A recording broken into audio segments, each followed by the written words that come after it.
Airships एक flop idea लगता है। Demo number 1। It's the greatest of miracles that anyone came out of the disaster alive. Hindenburg airship 200 million ton liquid hydrogen से भरी हुई थी। ऊपर से उस पर आयन ऑक्साइड और एल्यूमिनियम पाउडर की कोटिंग थी। ये दो ऐसे केमिकल्स हैं जिन्हें मिला दें तो थर्माइट बनता है, एक ऐसा मिक्सचर जिससे इतनी एक्सोथर्मिक रिएक्शन होती है जिसका यूज ट्रेन ट्रैक्स को वेल्ड करने में किया जाता है। अब चलिए मान लेते हैं एयरशिप्स फ्लेमेबल गैस से भरे गुब्बारे नहीं हैं, ना उनमें ऐसी कोई कोटिंग है, तब भी मुझे इनका आइडिया फ्लॉप ही लगता है, क्योंकि एक तो ये इतने बड़े हैं और ऊपर से स्लो हैं। पर अगर ऐसा है तो फिर दुनिया की कुछ कंपनियां अभी भी न्यू जनरेशन ऑफ एयरशिप्स बनाने में क्यों लगी हुई हैं? और क्या वो भी फ्लॉप हो जाएंगी? कुछ समय पहले मैंने इलाई डिरोडो के एक ब्लॉग में एक आर्ग्यूमेंट पढ़ी थी और वो इतनी कंपेलिंग लगी कि मैंने उसे और जानना चाहा। जरा सोचिए कि अमेरिका में अलग अलग तरह का सामान इधर से उधर कैसे ले जाया जाता होगा। देखिए, एयर से ट्रांसपोर्ट करने में तो बहुत ज्यादा पैसा खर्च होता है, पर उससे बहुत ज्यादा सामान ट्रांसपोर्ट नहीं किया जाता क्योंकि डेफिनेटली वो महंगा पड़ता है। हाँ, ये तरीका फास्ट जरूर है जिससे आपको आपका सामान कम समय में मिल जाता है, पर उसका एक प्रीमियम चार्ज पे करना पड़ता है। अब बात करें अगर कि सस्ते में सामान ट्रांसपोर्ट करना है तो शिप्स का यूज कीजिए। अमेरिका के वाटरवेज के जरिए सामान भेजिए, जो कि काफी स्लो पड़ जाएगा, पर हाँ, क्योंकि ये काफी सस्ता है और इसीलिए इसके जरिए बहुत ज्यादा सामान ट्रांसपोर्ट किया जाता है और ओवरऑल पैसा भी। रेलवे इन दोनों से काफी बढ़िया ऑप्शन है। शिप से फास्ट है और प्लेन से सस्ता। हवा और पानी को मिलाकर जितना सामान ट्रांसपोर्ट होता है उससे कहीं ज्यादा अकेले तो रेल करती है। पर देखिए, इन दोनों के होने के बाद भी सबसे ज्यादा ट्रांसपोर्ट जो किया जाता है वो होता है ट्रक से। ट्रक्स के साथ में इंटरेस्टिंग बात यह है कि ना तो वो प्लेन से फास्ट हैं, कंट्री में सामान पहुंचाने में कुछ दिन तो लग ही जाते हैं, ना ही वो शिप से सस्ते हैं। लेकिन यहाँ पे इंटरेस्टिंग बात यह है कि ट्रक की जो स्पीड है और इस ट्रांसपोर्टेशन में होने वाला जो खर्च है, इन दोनों का कॉम्बिनेशन ट्रक को ट्रांसपोर्टेशन के लिए बेहतरीन चॉइस बनाता है। इसीलिए ज्यादातर सामान इनसे ही ट्रांसपोर्ट किया जाता है। ना बहुत महंगे हैं, ना बहुत सस्ते, जस्ट परफेक्ट। चलिए अब देखते हैं कि इंटरनेशनली सामान कैसे ट्रांसपोर्ट किया जाता है। देखिए, यहाँ भी बस दो ही ऑप्शंस हैं, प्लेन्स और शिप्स, और इस बार भी एयर ट्रांसपोर्ट पर बहुत पैसा खर्च किया जाता है। पर क्योंकि ये एक्सपेंसिव पड़ता है, इसीलिए ज्यादा सामान इससे ट्रांसपोर्ट ही नहीं किया जाता और पैसे या वेट वाइज दोनों केसेस में शिप से ही ज्यादा ट्रांसपोर्टेशन होता है। पर एक और ऑप्शन होता तो शिप से भी फास्ट और प्लेन से भी सस्ता। ऐसा लगता है कि कस्टमर्स ट्रांसपोर्टेशन के लिए ट्रक वाले तरीके को प्रेफर करते हैं, इसीलिए तीसरा ऑप्शन जो बन सकता है वो है एयर शिप्स। ये आसमान के ट्रक्स बन सकते हैं। ये जरूरतमंदों के लिए कार्गो ट्रांसपोर्ट कर सकते हैं समुद्र पार महीनों की जगह हफ्तों में, और थियोरेटिकली ये सामान के ट्रांसपोर्टेशन के लिए प्लेन से सस्ते पड़ेंगे। और ये सब अचीव किया जाएगा प्लेन्स के कंपैरिजन में काफी कम एमिशन करते हुए। देखिए, प्लेन को लिफ्ट जहां उनके विंग से मिलता है और उन्हें लगातार जेट फ्यूल यूज करना पड़ता है सिर्फ और सिर्फ हवा में रहने के लिए, वहीं एयरशिप्स को लिफ्ट फ्री में मिल जाती है क्योंकि गैस की बाउंसी जो है वो एयर से कम होती है, तो ऊपर रहने के लिए उन्हें ज्यादा फ्यूल यूज ही नहीं करना पड़ता। और इसीलिए एक्सपर्ट्स का मानना है कि मॉडर्न एयरशिप्स कार्बन एमिशन को 90% से ज्यादा कम कर सकती हैं। पर आसमान के ट्रक्स बनने के लिए एयरशिप्स को ढेर सारा वजन कैरी करना पड़ेगा। पर देखा जाए तो ये तो उनका कोई स्ट्रेंथ पॉइंट है ही नहीं, तो यहां हमारी मदद करेगी फिजिक्स। एयरशिप की लिफ्ट उसके अंदर भरी हुई गैस के वॉल्यूम पर डिपेंड करती है, जो उसके रेडियस क्यूब्ड के प्रोपोर्शनल होती है।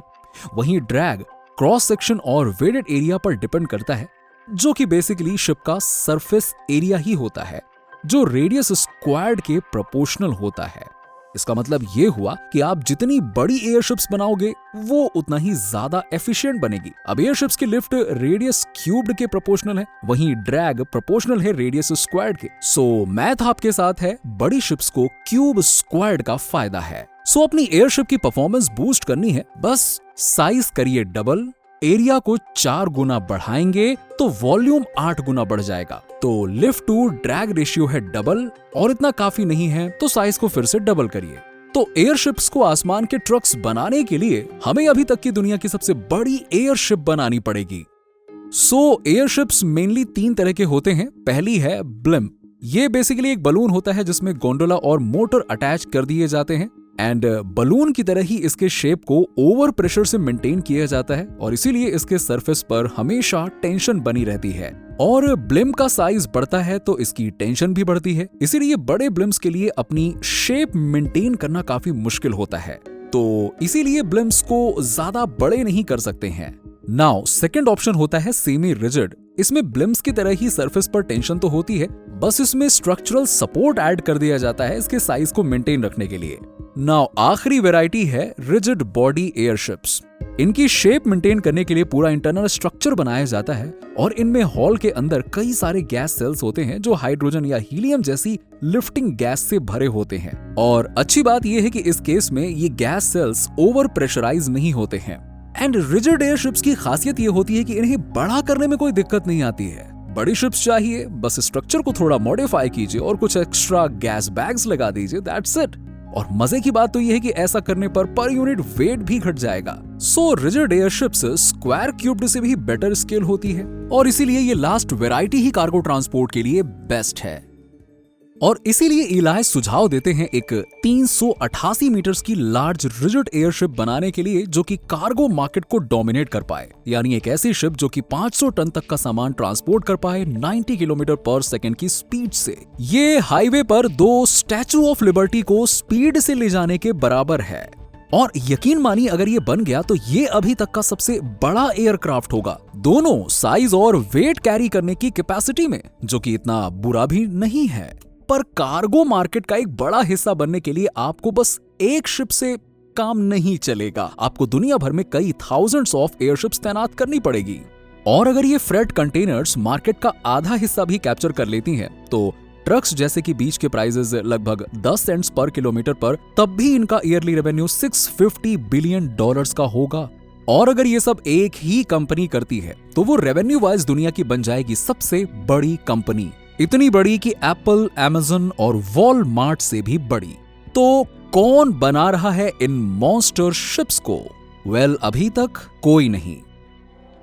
नाउ भले ही कार्गो ट्रांसपोर्ट करना एयरशिप्स के लिए सबसे बड़ा मार्केट हो सकता है, पर इसमें लो मार्जिन्स और हाई कंपटीशन जैसे दिक्कतें भी हैं। एक कंपनी जो स्क्रैच से एयरशिप्स बनाएगी, सर्टिफिकेशंस लेगी, ऐसी दिक्कतें उसके लिए ठीक नहीं। आपको चाहिए लेस कॉम्पिटिशंस के साथ हाई मार्जिन्स वाला मार्केट। नाउ ये है एयरलैंडर 10, जिसे यूके की कंपनी हाइब्रिड एयर व्हीकल्स ने बनाया है। अच्छा, क्या आप बता सकते हैं कि आप एयरलैंडर को कैसे यूज करेंगे? हमारी एयरशिप्स लोगों को सदैव याद रहने वाली छुट्टियों का एक्सपीरियंस देगी। ये नॉर्थ पोल सफारी अमेज़न के जंगल के ऊपर जाएंगी।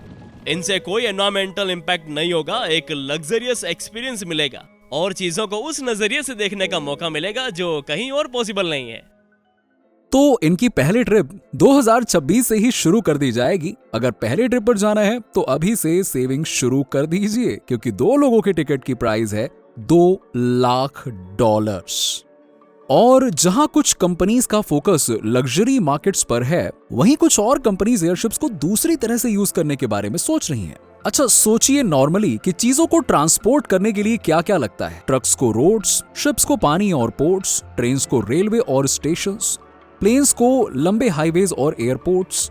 वहीं एयरशिप्स को बहुत ही कम इंफ्रास्ट्रक्चर की जरूरत पड़ती है। उन्हें तो बस लैंड करने के लिए एक फ्लैट सरफेस चाहिए, जो कि लैंड हो सकती है, ग्रास हो सकती है या सैंड और पानी भी हो सकता है। और इनकी इसी खूबी की वजह से ये ऐसी जगह सामान पहुंचा सकती हैं जहां कोई और साधन नहीं पहुंच सकता। और एयरशिप्स सालों से डिस्कनेक्टेड जगहें जैसे कि अलास्का और कनाडा के कुछ रिमोट विलेजेस को भी दोबारा दुनिया से कनेक्ट कर सकती हैं, और वो भी बिल्कुल ना के बराबर इंफ्रास्ट्रक्चर के साथ। और क्या होगा अगर कभी रोड्स, पोर्ट्स और ट्रैक्स ही डिस्ट्रॉय हो जाएं किसी नेचुरल डिजास्टर की वजह से? तब तो लोगों को तुरंत मदद चाहिए होगी। वहां पर जाने का कोई रास्ता नहीं होगा, और पहुंच भी गए तो कम्युनिकेशंस के मीडियम नहीं बचे होंगे। ऐसे सिनेरियोज में एयरक्राफ्ट्स झट से उस जगह पे पहुंचकर सप्लाईज, रेस्क्यूअर्स और सेलुलर कम्युनिकेशंस पहुंचा सकती है। ऐसे ही डिजास्टर मिशंस पर ही आईटी रिसर्च कंपनी का फोकस है, जो कि गूगल को फाउंडर सर्गेई ब्रिन बैक्ड है, और ये काफी अच्छा प्रोग्रेस कर रहे हैं। इनके करंट प्रोटोटाइप पाथफाइंडर 1 ने कई सारे इंडोर टेस्ट्स पास किए हैं और कुछ ही मंथ्स में ये बाहर भी उड़ान भरेगा। ये कोशिश कर रहे हैं उन टेस्ट से मिले लेसन से एक सीरीज ऑफ एयरप्लेन्स बनाने का, जिसका इस्तेमाल ये आपदा में पड़े कई शहरों में करेंगे। बाकी समय में रोड्स खाली हो सकते हैं, पर मान लीजिए कि आपका सामान ही रोड से ले जाने लायक ना हो, जैसे कि लंबे फ्रेजाइल टरबाइन के ब्लेड्स, और इन्हें फैक्ट्री से डेस्टिनेशंस तक काफी केयरफुली ले जाना पड़ता है और बहुत प्लानिंग और कोऑर्डिनेशन लगता है, और इसी प्रोसेस की वजह से बड़े बड़े विंड टरबाइंस नहीं बन पाते हैं। पर एयरशिप्स के साथ ये दिक्कतें नहीं हैं। तो एयरशिप्स के नीचे तो किसी भी साइज के ब्लेड्स को माउंट करके उन्हें डेस्टिनेशंस तक पहुंचाया जा सकता है, इसीलिए ये फास्ट होगा, इजी होगा और इनकी मदद से बड़े पावरफुल विंड टरबाइंस भी बन पाएंगे। तो सेम तरीके से ही बाकी के स्ट्रक्चर्स भी ट्रांसपोर्ट किए जा सकते हैं, पर कभी कभी सामान डिलीवर करने की जगह पे उन्हें पिकअप भी करना पड़ सकता है। फ्रांस लकड़ी जैसे नेचुरल रिसोर्सेज से भरा पड़ा है, पर उन जंगलों तक ट्रक्स ही नहीं पहुंच पाते हैं, इसीलिए लकड़ी काटने के बाद उन्हें बाहर ही नहीं निकाल सकते हैं। एक फ्रेंच कंपनी फ्लाइंग व्हील्स इसे चेंज करने वाली है। इसे गवर्नमेंट का सपोर्ट है। ये 200 मीटर लंबी इस कार्गो शिप को बना रहे हैं जो कि 60 टन तक का सामान उठा पाएगी।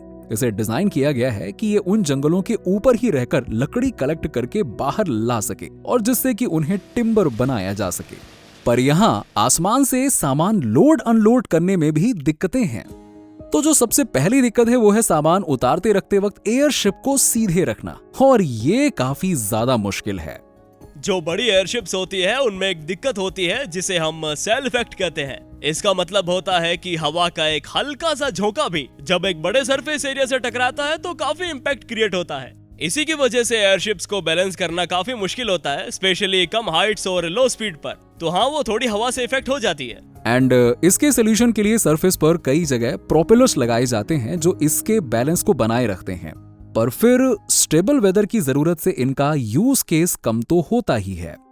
लेकिन इससे भी बड़ी दिक्कत तब आती है जब एयरशिप्स की मेन स्ट्रेंथ ही उसकी दिक्कत बन जाए, और ये दिक्कत मेनली बड़ी कार्गो एयरशिप के लिए बहुत बड़ा इशू है। देखिए, जब एक एयरशिप भारी वेट कैरी कर रही होती है तब उसका कंबाइन वेट लिफ्ट को कम कर देता है।